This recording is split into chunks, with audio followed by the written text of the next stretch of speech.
Assalamualaikum warahmatullahi wabarakatuh. Selamat sore pemirsa dimanapun Anda berada. Kita kembali lagi dalam Sumber Rancabana.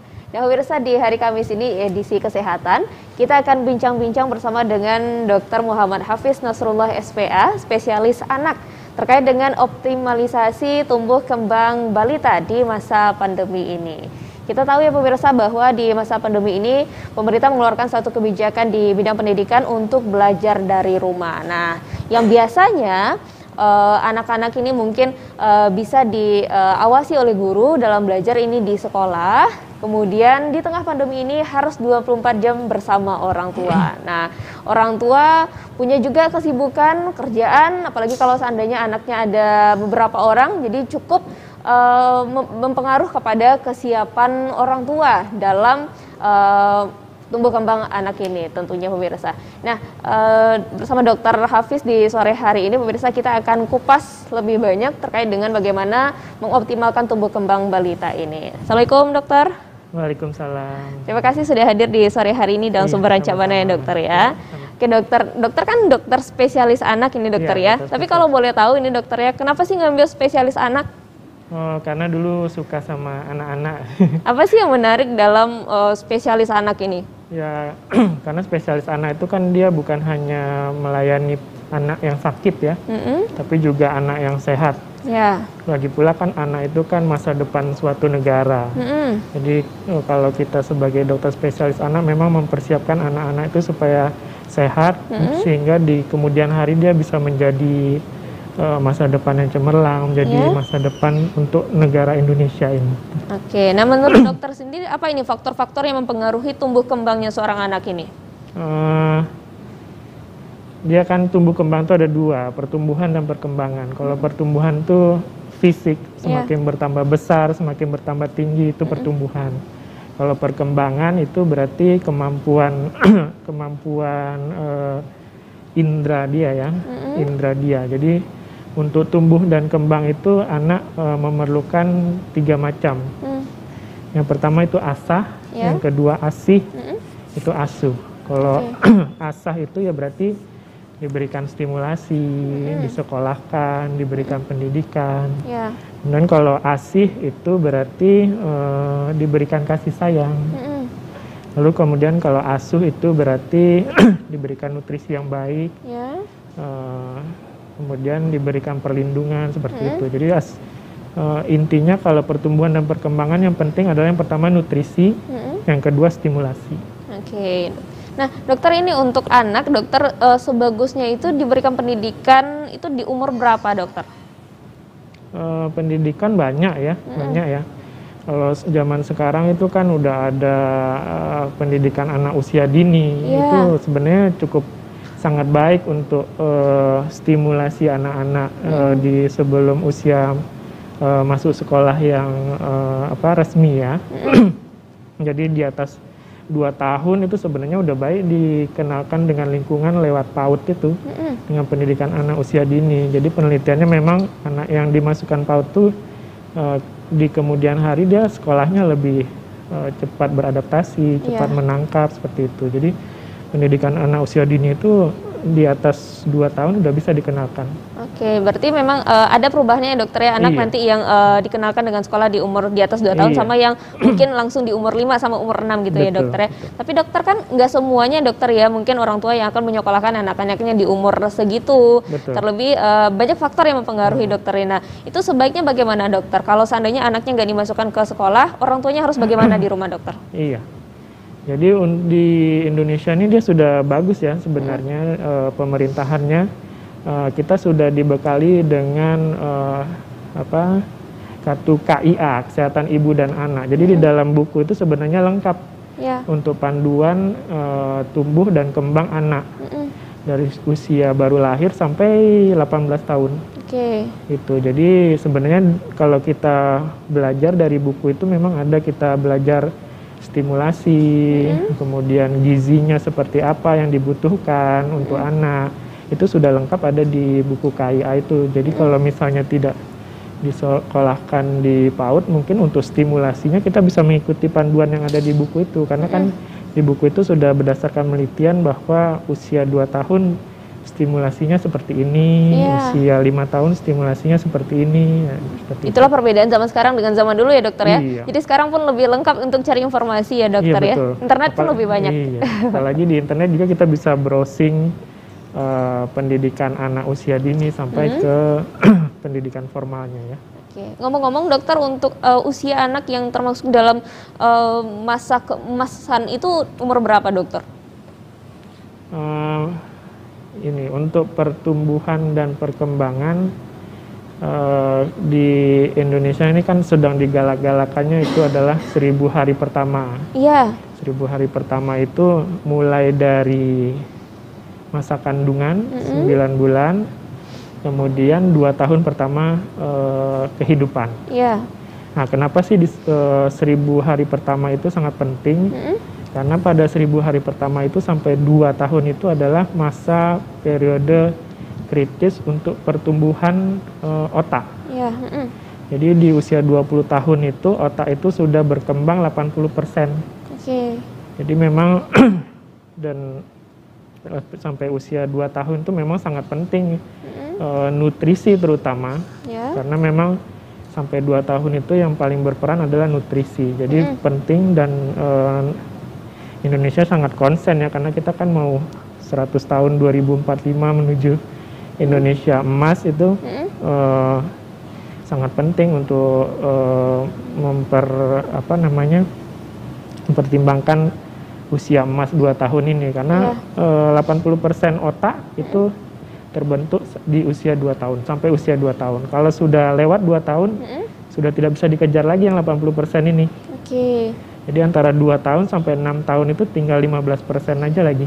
Jadi 6 tahun sudah 95%. Nah, setelah itu tinggal mengikuti aja lagi. Oke, nah ini kan berarti segitu pentingnya ya dokter ya, 1000 hari pertama kehidupan bagi seorang anak ya dokter ya. Nah, ibu baru dengan ibu mungkin yang sudah beberapa anaknya tentu akan beda caranya ya dokter ya. Nah, apa ini yang dokter mungkin bagi ibu-ibu baru yang harus dipersiapkan untuk 1000 hari pertama anaknya ini dokter?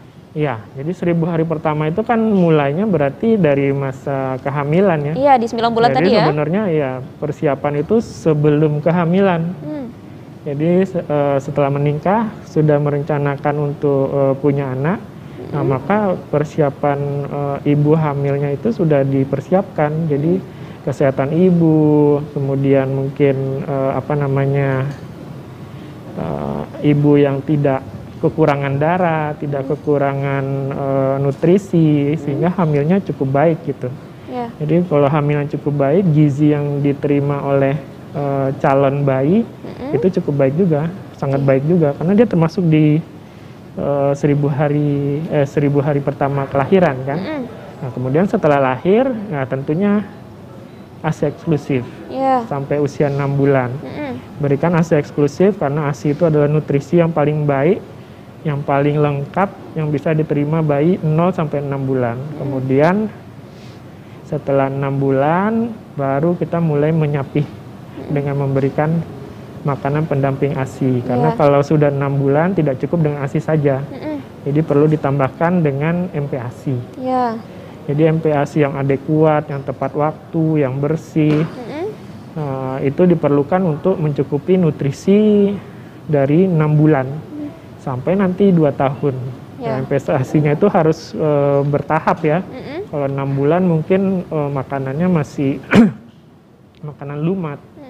Nanti kalau 9 bulan sudah makanan cincang. Nah, diharapkan 1 tahun sudah makanan seperti makanan keluarga. Dan komposisi MPASI itu tetap harus ada nutrisi yang lengkap. Jadi ada karbohidratnya, proteinnya, terutama protein hewani. Kemudian ditambah lemak gitu. Jadi emang untuk 2 tahun pertama kelahiran ini sangat penting energi, protein, dan lemak. Untuk berat badan, tinggi badan, dan terutama memang yang kita kejar ini kan 80% otak. Untuk bagaimana merangsang otaknya gitu ya dokter ya. Kepintaran itu kan dari otak tuh. Nah, kalau menurut dokter sendiri sebagai spesialis anak, ini pemahaman ibu-ibu ini terlebih di masa emas anak di 1000 hari pertama ini bagaimana ini? Apakah mungkin sudah banyak yang paham atau mungkin ada beberapa yang masih galau ini dengan 1000 hari pertama ini? Iya, kalau saya lihat sih memang masih banyak ini ya, masih banyak, memang masih perlu edukasi lagi kepada masyarakat, nutrisi yang dibutuhkan oleh bayi gitu ya. Karena memang seperti ASI saja lah, ASI eksklusif tuh memang masih sering kita berhadapan dengan ibu-ibu yang tidak mau memberikan ASI. Gitu. Kemudian MPASI jenisnya juga. Kalau dulu kan MPASI itu kadang cuma diberi bubur susu, dikasih pisang gitu. Kalau sekarang, makanya sekarang itu sudah ada buku KIA yang terbaru tahun 2020 itu memang menganjurkan dari mulai 6 bulan tuh kita memang sudah memberikan protein hewani, sudah diberikan lemak, jadi minyak gitu ya, santan. Memang tujuannya memang kita mengejar 2 tahun ini kita perkembangan 1000 hari pertama ini, perkembangan otak yang optimal sehingga nanti ke depannya anaknya bisa berkembang dengan baik. Karena tumbuh dan kembang itu dia berurutan dan nggak bisa diloncat-loncat ya. Jadi tahap selanjutnya itu sangat berpengaruh dari tahap-tahap yang 1000 hari pertama ini. Kalau seandainya untuk faktor-faktor yang mempengaruhi anak, misalnya keterlambatan berbicara, berjalan, itu biasanya faktor-faktor apa itu dokter yang mempengaruhi? Oh ya, sangat bervariasi ya, sangat bervariasi. Yang penting kita bagaimana kita mendeteksinya sedini mungkin gitu.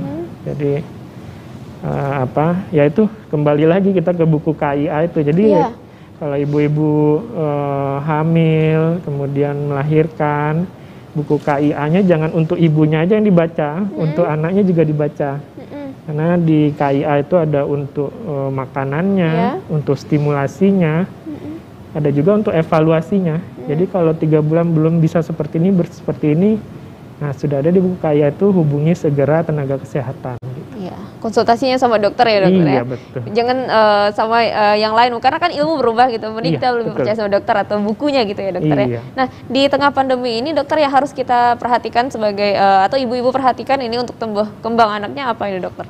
Iya, tantangannya memang kalau di tengah pandemi ini kan memang semua itu kan dikembalikan ke keluarga lagi ya. Kalau biasanya dulu kan pagi kita anak-anak pergi ke sekolah, berinteraksi dengan guru, dengan teman-teman. Kalau sekarang kan full di rumah. Biasanya belajarnya jadi dengan daring ya, dengan daring. Jadi memang tantangan untuk orang tuanya.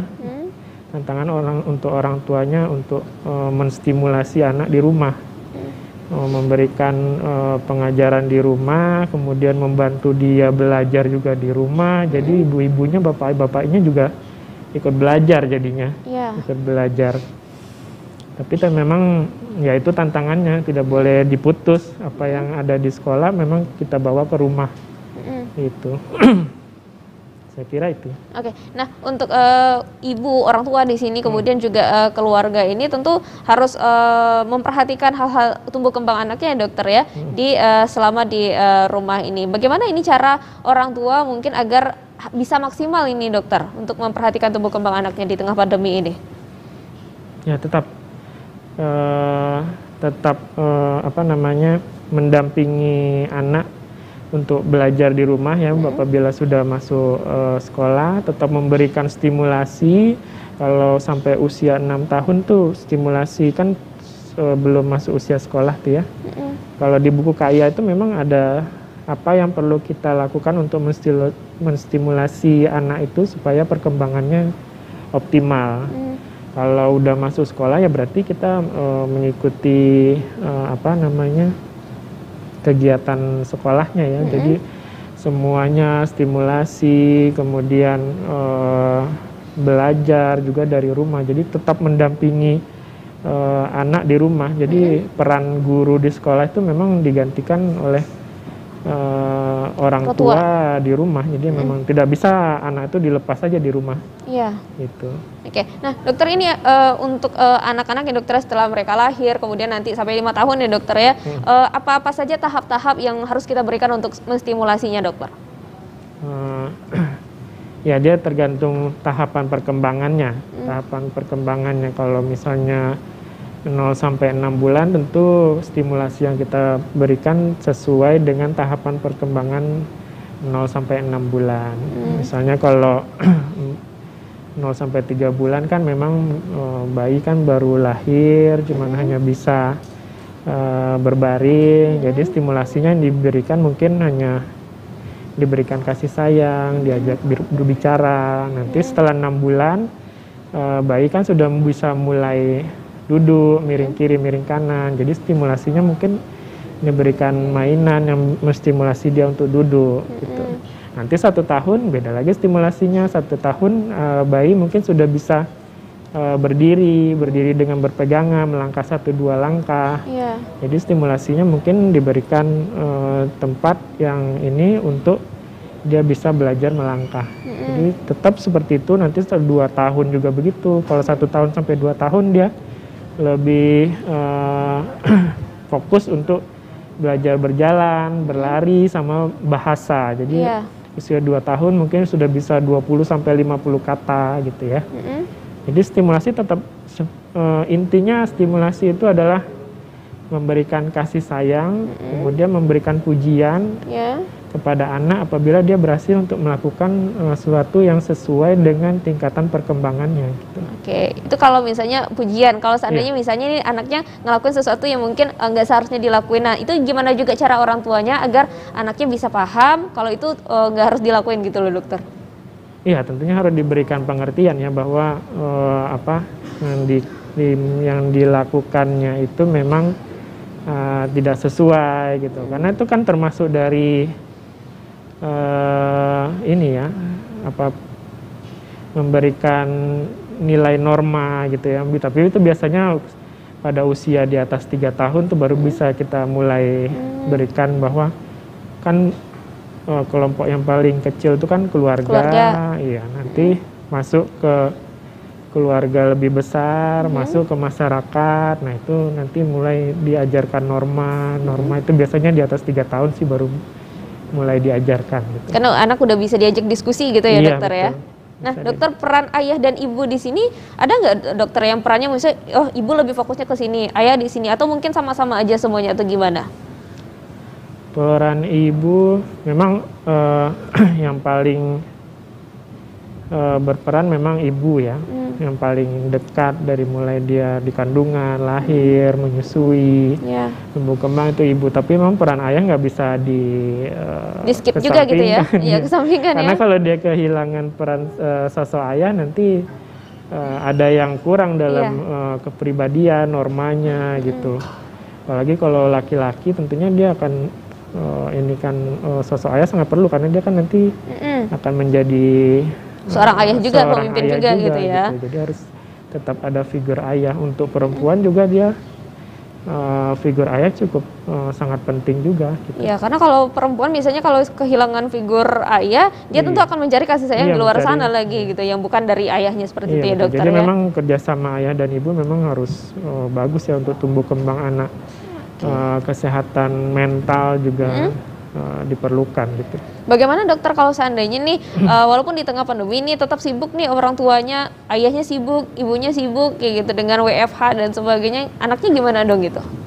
Ya memang harus dicari ya, karena memang semua WFH jadi memang harus dicari strateginya supaya tumbuh kembang anak itu nggak terabaikan gitu. Memang harus ada kompak ayah ibunya. Kalau ayah ibunya bekerja terutama ya. Kalau biasanya ibunya nggak bekerja mungkin udah lebih ini di rumah ya. Tapi kalau ayah dan ibunya bekerja memang harus kompak untuk tetap mengasuh anak, memberikan kasih sayang, memberikan pengawasan, memberikan pengajaran. Intinya adalah stimulasi itu. Pembagiannya gitu ya, dokter ya. Tapi dokter, biasanya kan kalau ibu-ibu kan lebih banyak waktu sama anaknya ya, dokter ya.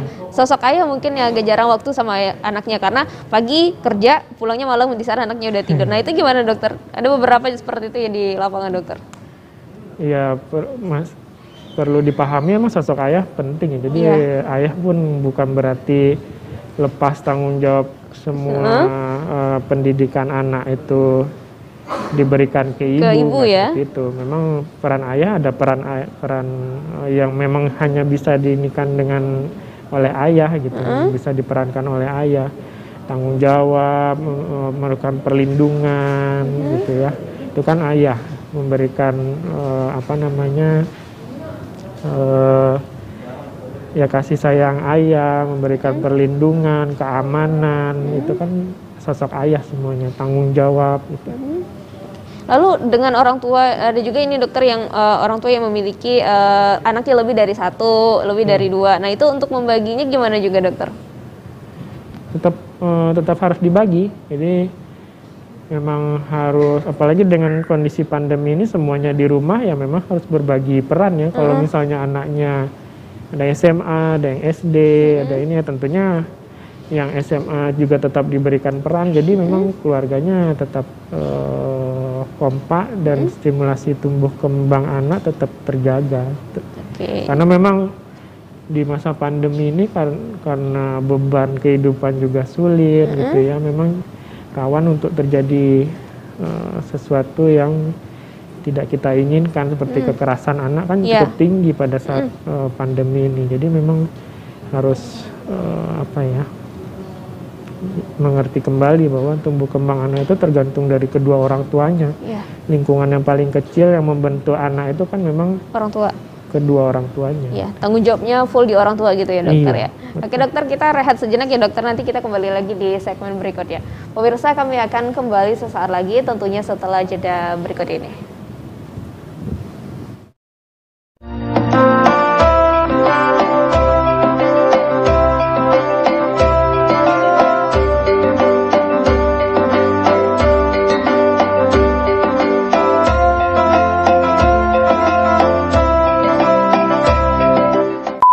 Menemukan MS telah pihaknya akan terus memantau. Sumber Ranca Bana.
Kita berjumpa kembali dalam Suara Islam.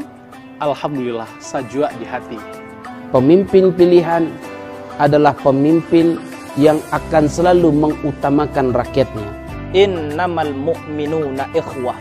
Sesungguhnya setiap orang beriman adalah saudara.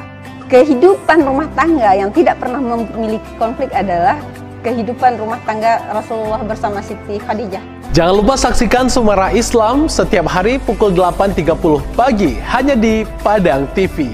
Sajwa di hati.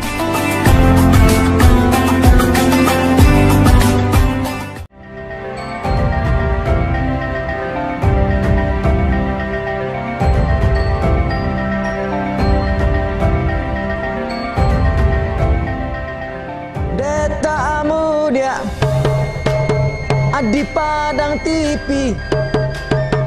Dan sana dan di rumah, jangan lupa saksian program Deta Mudia Satyo Senin sampai hari Jumat jam 5:30 sampai menjelang maghrib. Sagalo kabar ado di Sikoko.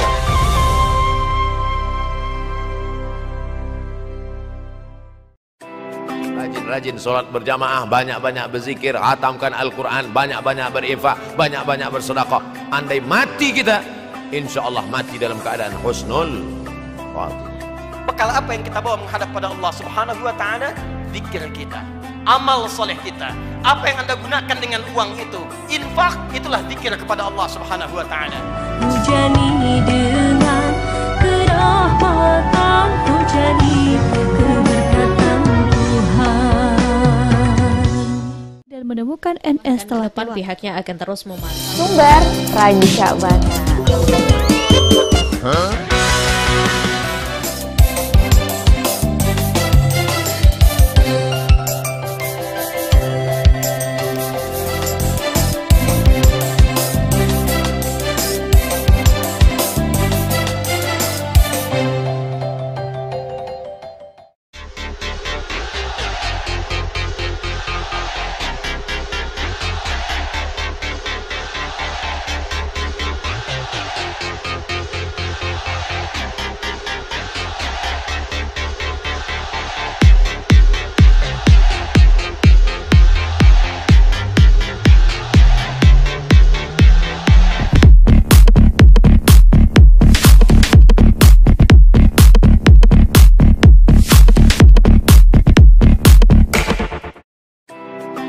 Kita berjumpa kembali dalam Suara Islam.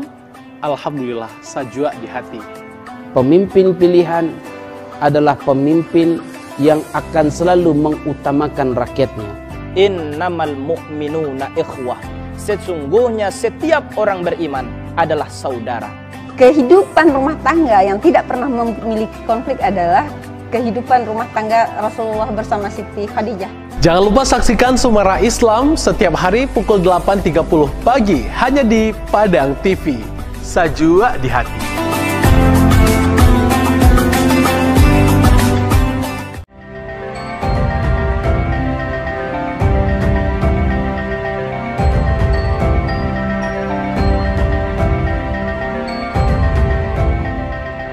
Deta Mudia di Padang TV. Dan sana dan di rumah, jangan lupa saksian program Deta Mudia Satyo Senin sampai hari Jumat jam 5:30 sampai menjelang maghrib. Sagalo kabar ado di Sikoko.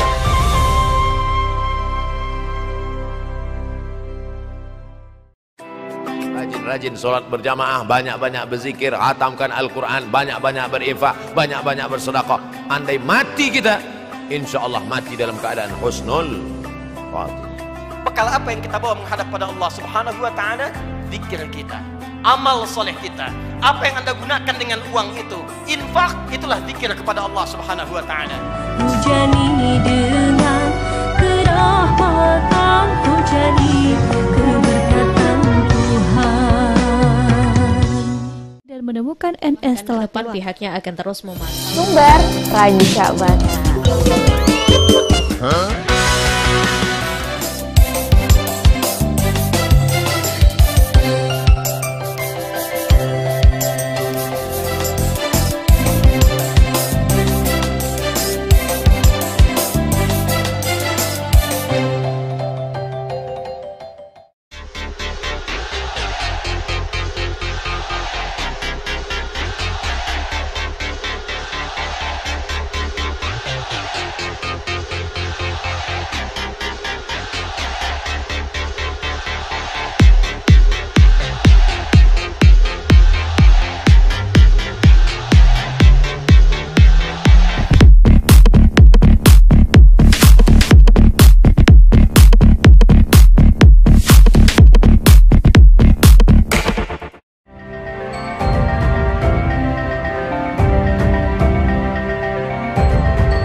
di Padang TV. Dan sanak nan di rumah, jangan lupa saksian program Deta Mudia Satyo Senin sampai hari Jumat jam 5:30 sampai menjelang maghrib. Sagalo kabar Ado di si Koko.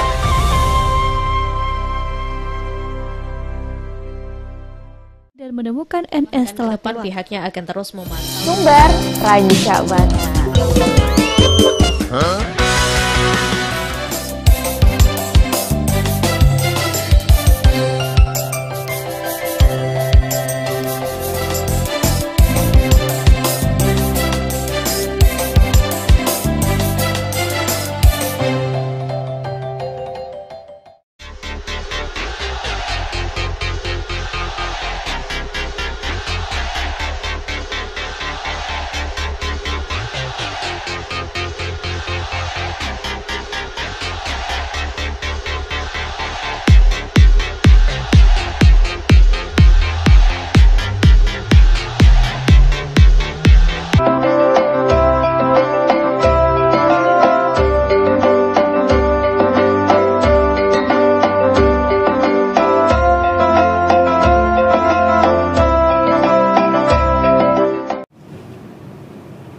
Terima kasih pemirsa, tentunya Anda masih menyaksikan Sumber Ranca Bana di sore hari ini. Dan tentunya kita juga masih bincang-bincang bersama dengan Dr. Hafiz di studio pada TV saat ini. Nah, Dr. Hafiz, terkait dengan kekerasan yang sempat disinggung di segmen sebelumnya, Dokter ya. Kalau kekerasan di tengah pandemi ini kan cukup sering kita dengar ya, bukan cuma 1 kali, 2 kali, bahkan ada yang tega menghabisi nyawa anaknya sendiri. Nah, sebagai orang tua, mungkin dokter, terlebih mungkin orang tua baru, ini apa yang harus diperhatikan ini, dokter, agar tidak terjadi hal demikian? Iya, yang pertama tentunya orang tua harus paham ya bahwa anak itu kan titipan ya, titipan. Jadi anak itu mempunyai hak, hak perlindungan anak. Jadi anak itu memang wajib untuk dilindungi, Jadi tidak boleh dilakukan kekerasan verbal, kekerasan macam-macam, ada kekerasan verbal, kekerasan fisik, kekerasan seksual gitu ya.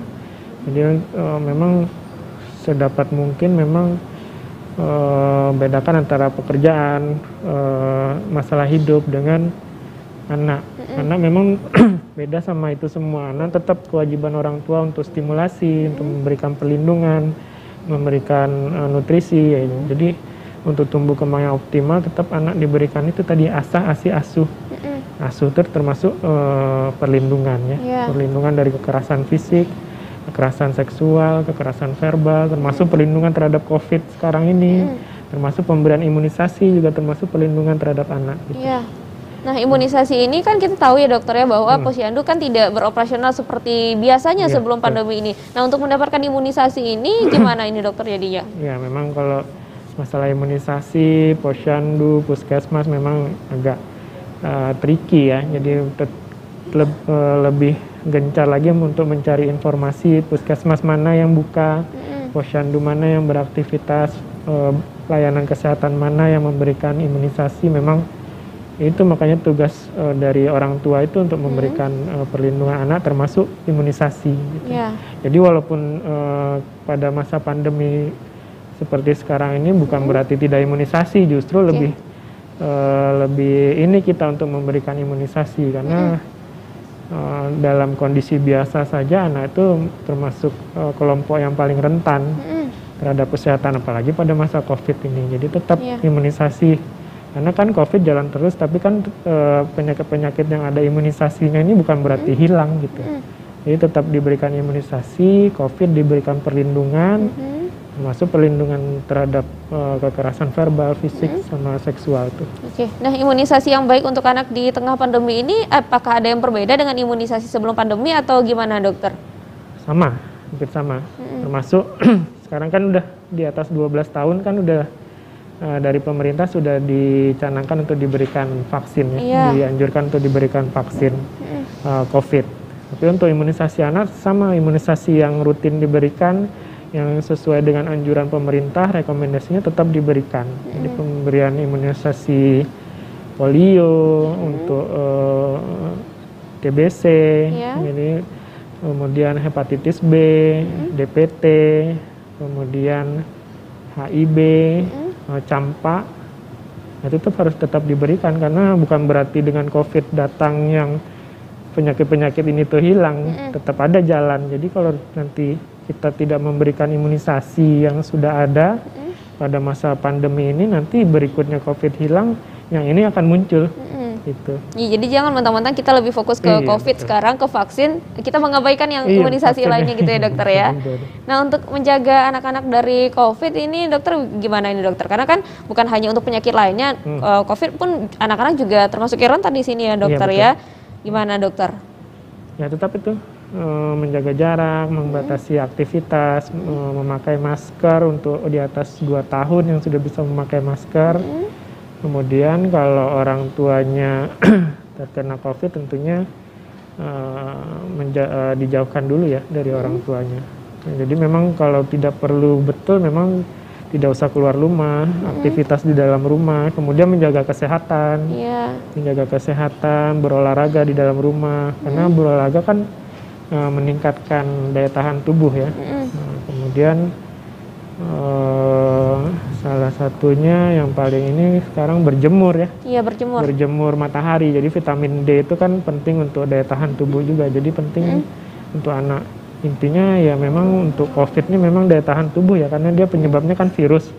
Virus itu kan yang dia serang kan daya tahan tubuh.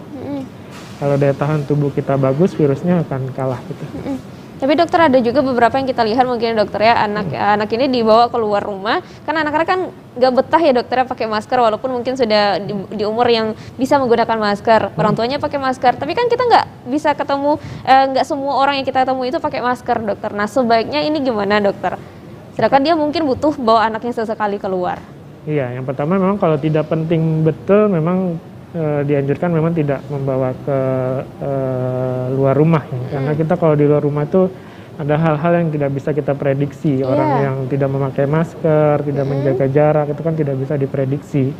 Tapi kalau memang terpaksa keluar rumah ya mau nggak mau ya memang harus protokol COVID-nya harus dijalankan. Ketat, ya? Iya, cuci tangan, pakai masker, tidak ini tangan, kemudian menjaga jarak dengan orang yang tidak kita ini kenal.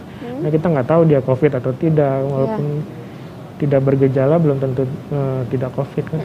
Dan satu lagi dokternya, bagi orang tua mungkin yang masih bekerja keluar rumah, ingin masuk ke atas rumah, ingin bertemu dengan anak, harus mandi dulu ya dokter ya, betul. Jangan langsung temui anak-anaknya gitu ya. Main gendong.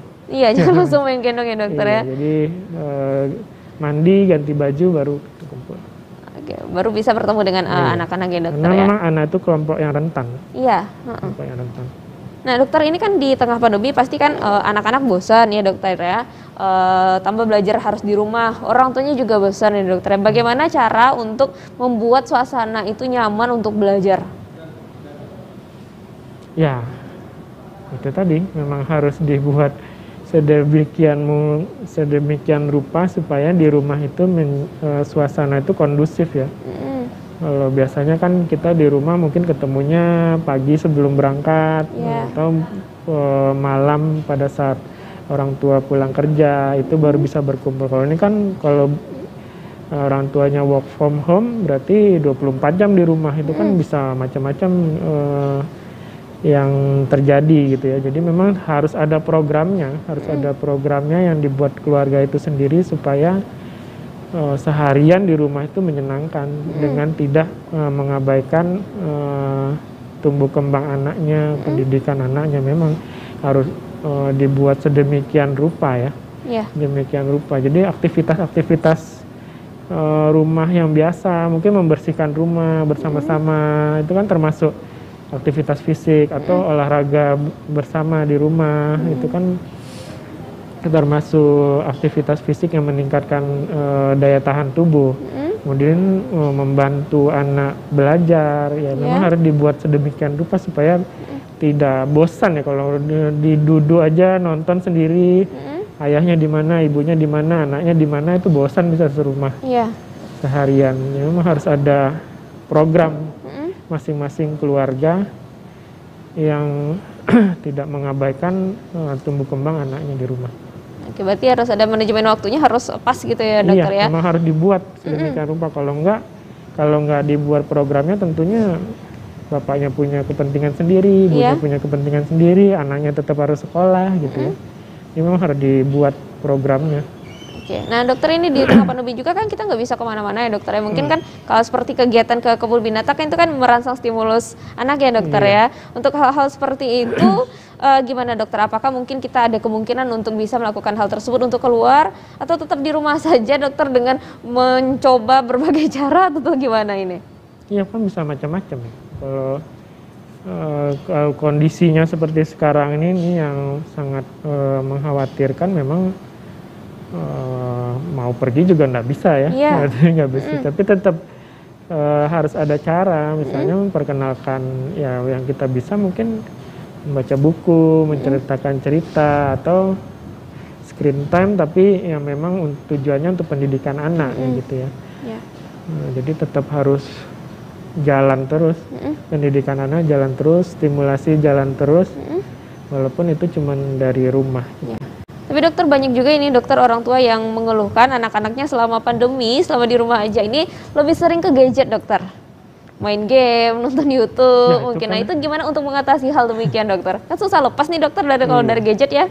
Masalahnya karena itu ya, karena dari keluarga lagi ya, itu kan yang memang karena dia diberikan waktu sendiri, tidak didampingi, tidak ini, jadi lepas kontrolnya, jadi karena dia ini gadget aja temannya gitu. Jadi sebenarnya kalau untuk gadget, kalau di bawah 2 tahun sebenarnya kan tidak direkomendasikan sama sekali ya. Terlebih mata ya dokter ya? Iya, mata, dan untuk stimulasi tumbuh kembang juga tidak bagus untuk gadget untuk di bawah 2 tahun. Kalau di atas 2 tahun mungkin hanya 1 jam paling maksimal. Kemudian kalau udah sekolah, ya tergantung dia, karena dia belajar daring, tergantung tergantung program sekolahnya, pembelajarannya, ya, karena screen time itu kan daring, jadi mungkin 3 jam, 4 jam tergantung sekolahnya gitu. Tapi memang harus dibatasi, karena screen time tuh untuk tumbuh kembang ada hal-hal yang akan dia loncati, jadi tidak belajar karena dia keduluan untuk melakukan screen time itu seharian gitu. Bagi anak-anak yang mungkin udah lepas kontrol ya dokter, tadi sebutnya udah lepas kontrol ya ke gadget, kemudian orang tuanya ingin merubah nih, kita kegiatan lain yuk, nggak harus ke gadget yuk, dan tidak segampang membalikan telapak tangannya juga ya dokter ya, ber-PR juga ini dokter. Gimana ini dokter biar ibu-ibu juga pada tahu gitu dokter? Tetap, jadi kalau gadget, kalau tidak ada belajar daring memang maksimal 1 jam. 1 jam, jadi sisanya memang harus dibuat program yang menggantikan kesukaan anak terhadap gadget gitu. Jadi diberikan kegiatan yang menstimulasi tumbuh kembang anak selain dari gadget. Dan satu lagi, orang tua juga jangan dikit-dikit kasih gadget ya dokter ya. Ingin lepas gitu, mungkin dari anaknya nangis gitu kasih gadget karena gitu paling gampang kan gadget. Iya, paling gampang gadget. Tapi kalau di bawah 2 tahun memang rekomendasinya tidak diberikan. Iya, benar. Tidak ada sama sekali screen time, kecuali untuk mungkin video call gitu ya, yang didampingi oleh orang tuanya. Tapi untuk bermain sama sekali di bawah 2 tahun tidak dianjurkan. Karena gadget ini banyak sekali pengaruhnya ya dokter ya. Jangankan malas belajar, malas mandi juga, malas makan juga ya dokter. Banyak sekali pengaruhnya ke anak. Berbagai stimulus tumbuh kembang, jadi dia tidak mendapat stimulus tumbuh kembang yang harusnya dia dapat tanpa gadget gitu. Karena dia fokus di gadget, tumbuh kembang yang lain dia nggak dapat. Nah dokter, selama menjadi spesialis anak ini banyak nggak sih permasalahan-permasalahan yang biasanya mungkin dikeluhkan sama orang tua terkait dengan anak ini? Ada ya dokter ya? Gadget? Iya, selain dari gadget dokter, ada nggak nih? Banyak ya dokter, tapi kita tahan dulu ya dokter, nanti kita bahas di segmen berikutnya ya dokter ya. Pemirsa, kami akan kembali sesaat lagi setelah jeda berikut ini.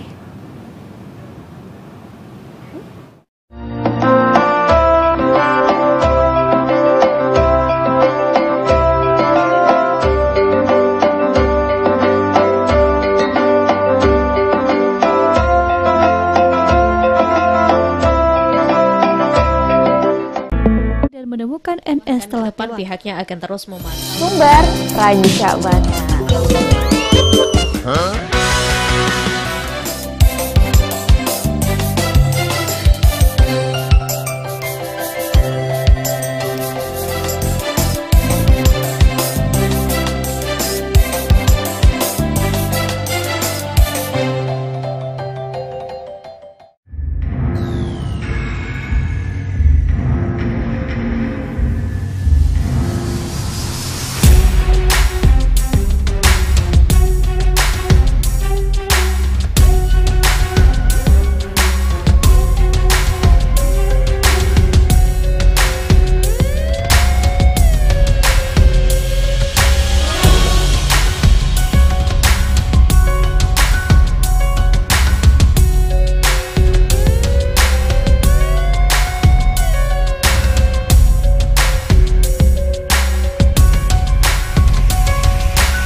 pemirsa, kita kembali lagi dalam Sumber Ranca Wana. Nah, dokter, ini terkait dengan permasalahan-permasalahan ya dokter ya yang sering dokter hadapi terkait dengan anak ini, apa aja biasanya dokter?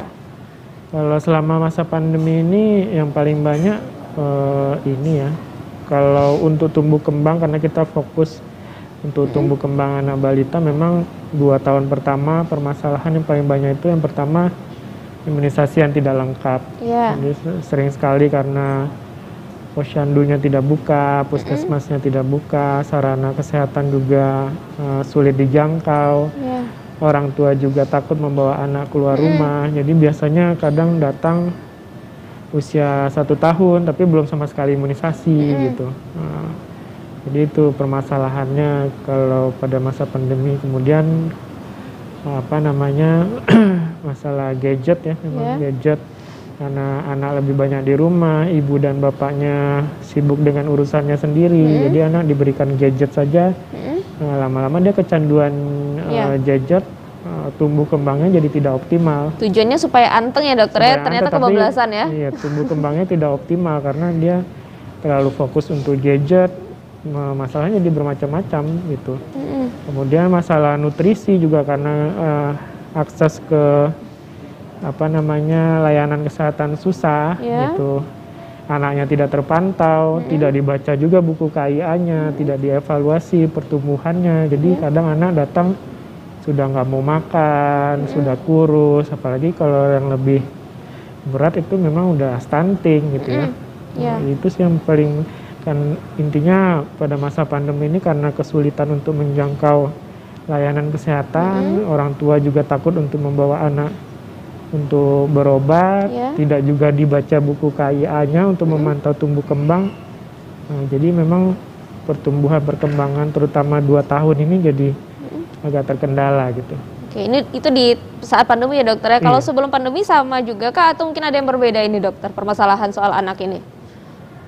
Ya macam-macam ya kalau permasalahan anak itu kan memang bervariasi untuk karena dia tumbuh kembang untuk penyakitnya juga gitu.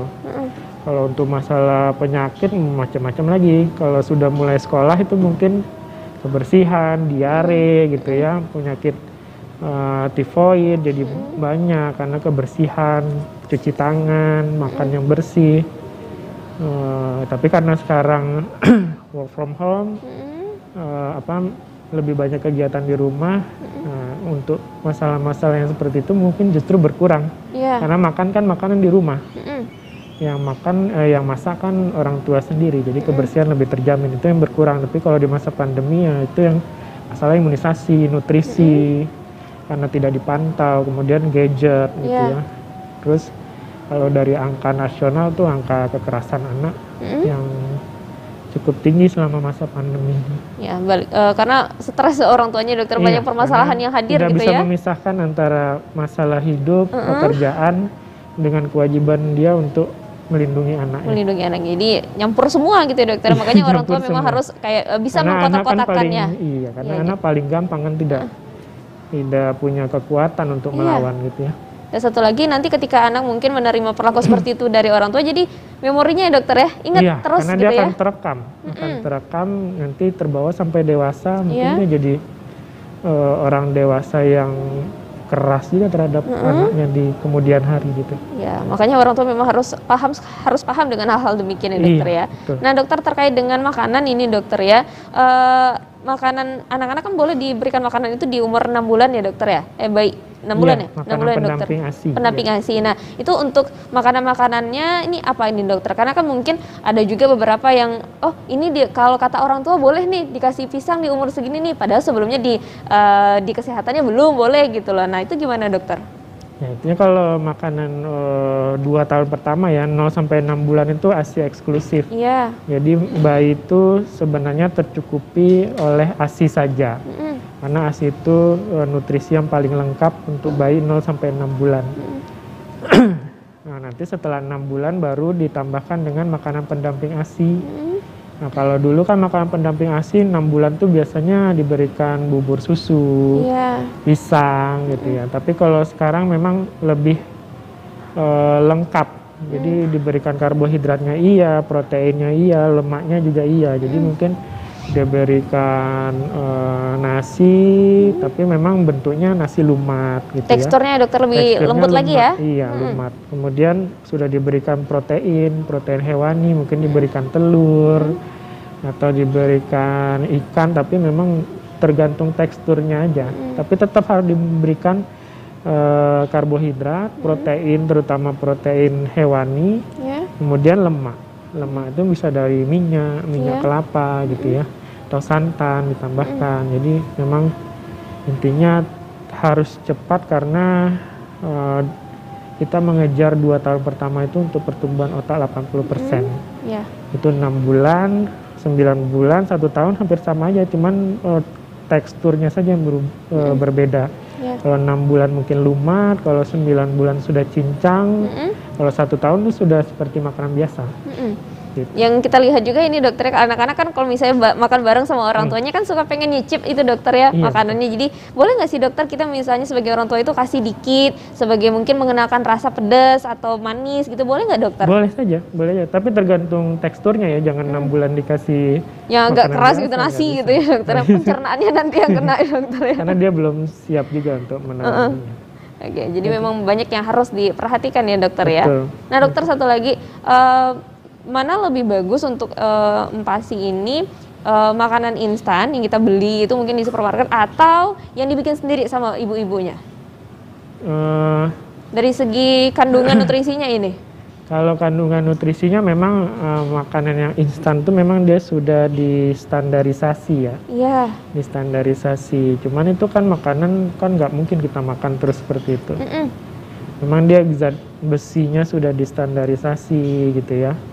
Tapi tetap itu sebenarnya lebih bagus kita makanan olahan rumah tangga. Jadi makanan yang kita buat sendiri, karena begitu kita beranjak dewasa kan makanan yang kita makan memang makanan rumah tangga, memang makanan yang kita buat sendiri. Selain juga lebih bervariasi. Ini kalau misalnya makanan instan itu kan tidak bervariasi dia. Kalau makanan yang buatan olahan rumah tangga dia lebih bervariasi, semakin bervariasi semakin lengkap memang gizinya. Walaupun dia mungkin ada kurang sedikit, nanti yang berikutnya ada lebih sedikit gitu. Tapi kalau memang instan tuh memang dia karena terstandarisasi, memang kandungan nutrisinya memang sudah pas gitu. Tapi untuk apa namanya variatif, pengenalan makanan itu kan lebih bagus makanan buatan sendiri. Jadi kalau menurut saya sih lebih bagus buatan sendiri. Makanan instan itu pada saat-saat terdesak aja atau mungkin pergi-pergi jauh gitu ya dokter. Pergi jauh yang tidak bisa membuat memproses makanan gitu ya. Itu mungkin bisa dipakai makanan instan. Iya, karena saya lihat juga di luar sana dokternya bagi ibu-ibu muda sering pro dan kontra ini dokter, antara makanan yang instan atau makanan yang bikin sendiri gitu dokter. Sebenarnya sama aja, tapi karena kita kan nanti pada dewasanya kita kan makan makanan yang kita buat sendiri gitu. Nah, mungkin kita ikut instan terus, terstandarisasi terus. Lebih baik makan rumah tangga, nanti kitanya yang penting kita pantau nanti. Walaupun makan rumah tangga kan yang paling penting kita evaluasinya. Jadi pertumbuhannya bagus atau enggak, tingginya bagus atau enggak, berat badannya bagus atau enggak. Kalau bagus ya lebih bagus lah yang. Lalu untuk makanan rumah tangga ini untuk takaran-takarannya sendiri gimana dokter? Misalnya nih nasinya nih, kemudian telur gitu kan, sayurannya itu berapa dokter takaran-takarannya biasanya? Ya intinya bervariasi ya, bervariasi.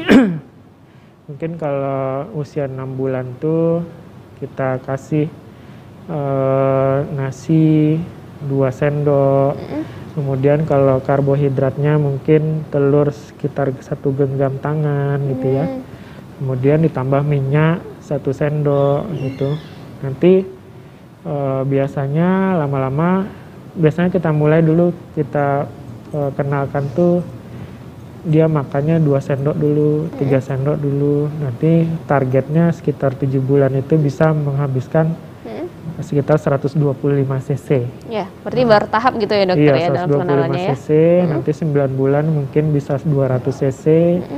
1 tahun tuh bisa 250 cc porsi itu. Jadi sebenarnya nggak ada hitung-hitungan yang pasti ya, pasti. Tapi kira-kira seperti itu. Kalau protein hewani mungkin sekitar 3/4 genggam tangan. Kalau nasi mungkin sekitar 30 gram, 40 gram gitu, minyak 2 sendok, 3 sendok gitu. Berarti bebas tapi disesuaikan dengan anaknya gitu ya dokter? Kita sesuaikan dengan makanan yang ada kita sehari-hari aja. Oh iya. Jadi tinggal teksturnya aja, jadi dipisahkan aja untuk makanan si bayi, tapi sambalnya mungkin kuah santannya, kuah karinya itu sama dengan makanan keluarga gitu. Jadi nanti pas makan untuk bayi tinggal dilumatkan saja. Sambil mengenakan rasa dan macam-macam makanannya rumahan dokter. Dokter sebagai penutup di sore hari ini, boleh dokter closing statement terkait dengan tema kita di sore hari ini. Silahkan dokter. Ya, pertumbuhan dan perkembangan anak terutama pada 2 tahun pertama itu sangat penting ya, karena perkembangan otak 80% itu terjadi pada 2 tahun pertama kehidupan. Jadi tugas orang tua, kewajiban orang tua adalah memberikan asah, asih, dan asuh kepada anaknya sehingga tumbuh kembang anaknya tetap optimal walaupun pada masa pandemi seperti saat ini.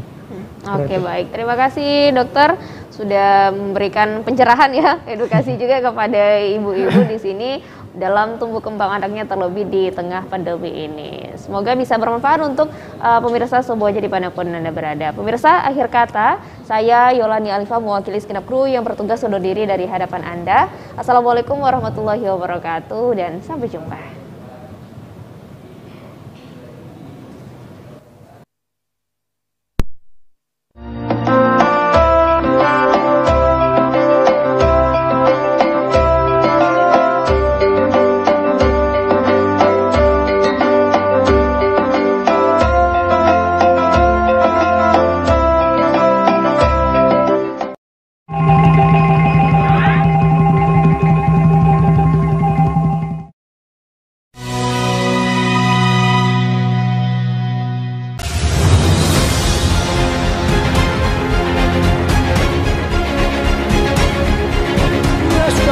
Bola panas di kakinya.